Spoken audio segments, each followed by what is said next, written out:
Hello guys and welcome, my name is Louis and today I want to talk about this deck. As you can see, it's a Golem deck. In the first couple of clips I will show you how to place the tombstone in exactly the right spot, and afterwards I will show you some gameplay. As you guys probably know, one of the main things about the Golem deck is that we have to place the Golem in the back, so we have time to build up our elixir so we can support the Golem with more powerful troops like the Mega Minion. If your enemy is one of those guys who's trying to chipping down your tower, you have to accept some of the damage done to your tower. Chipping a tower basically means that you deal a little bit of damage to the tower in a lot of small attacks. As you can see, I placed my tombstone so the first couple of skeletons will spawn to the left side. But our placement of the tombstone will also force the giant to walk to the tombstone before our tower. As you can see, our enemy will keep using his elixir offensive. So at this moment we just defend with our baby dragon and our sap. And you can see our giant minion and Golem will just raid the enemy tower. In fact, even the Golem alone can kill a tower without any support. Well guys, the next clip is a little bit more interesting. The guy we're facing is also using a Golem deck. But as you can see, his tombstone is placed one tile further to the back than ours, which means that our attacking troops will go for the tower and not the tombstone. And as you can see, the card rotation and the amount of elixir is almost exactly the same. The only difference at this point is the Ice Spirit, so he's one elixir behind. In this case, the Golem is so slow, so it won't reach the tombstone before it dies. But I see absolutely no reason to place the tombstone in his position. It will only make sense if you're trying to go in an offensive mode. But since you have a Golem so far back so you can't even see it in your card rotation, it doesn't make any sense at all.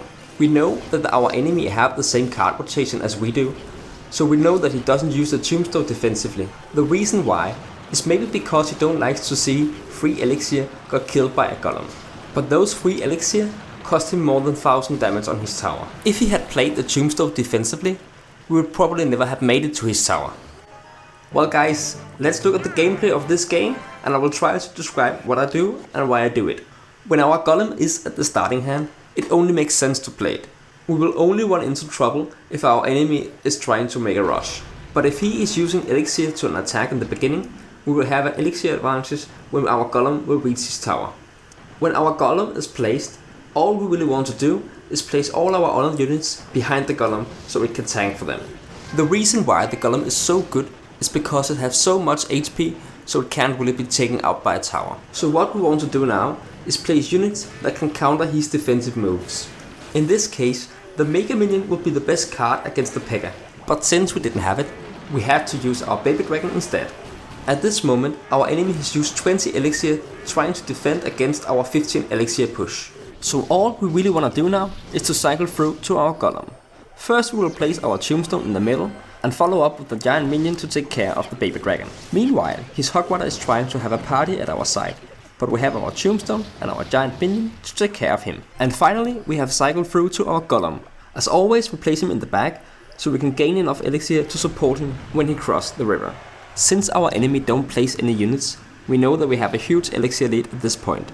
So we just wait till we can support Golem with our archers, and after we have placed the archers, we know that our enemy have to defend somehow. One of the most important things with the Golem deck is to know what your enemy is using for defending against our Golem. In this case, our enemy played the furnace and the mini Pekka. The right move for me would be to play the lightning spell. At tournament standard, a lightning spell will almost kill a mini Pekka. But with the support from our archers, we will almost kill the mini Pekka immediately. So if we had played the lightning spell, we could probably have taken out his tower. But instead we only dealt about 900 damage to his tower.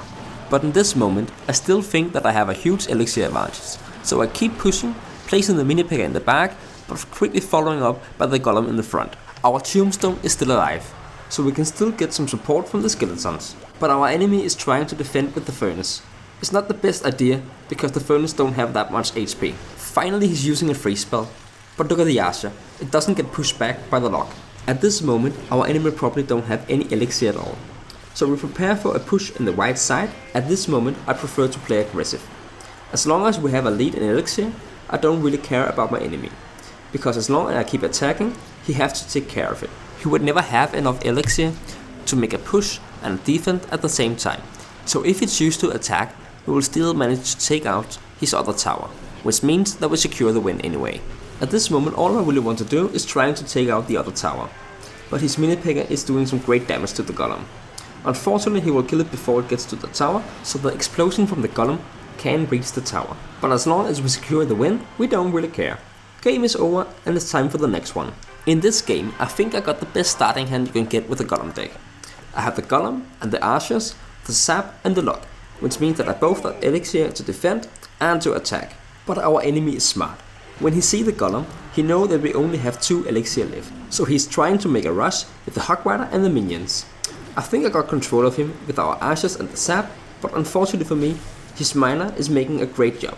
He's pushing back the archers, which means that we target.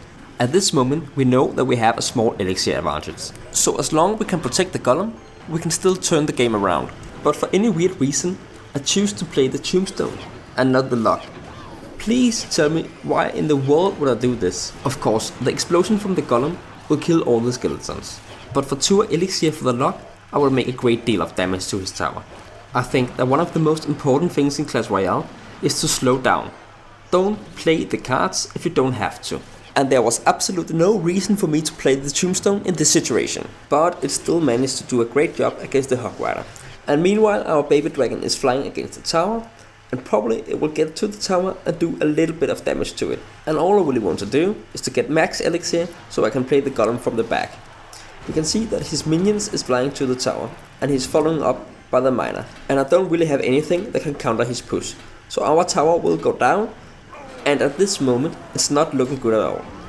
Luckily I have my sap for the skeleton army and the archers for the minions.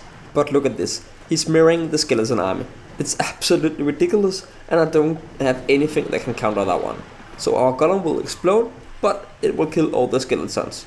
So if we can manage to hold on, we can make a great push with our archers and the giant minion. And in this case, he's the one who's making the mistake by playing too fast. If he just placed the skeleton army inside his area, and now I just have to defend this push, I know that my deck is crazy strong when we go into double elixir time. So at this moment, I still believe that I can manage to win this one.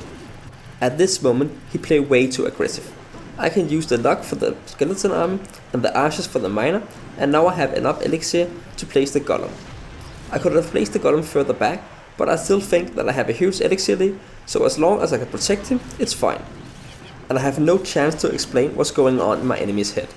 He's placing his golem in the front, and all I really have to do is to place my tombstone so it can distract it.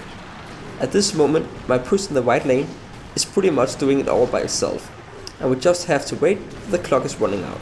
The explosion from the golem will kill all the skeletons, and with a little bit of support from the baby dragon, we managed to win this game. I hope you guys enjoyed this video. I'm still pretty new at YouTubing, so if you have any advice how to make my videos better, please leave a comment down below. And don't forget to subscribe.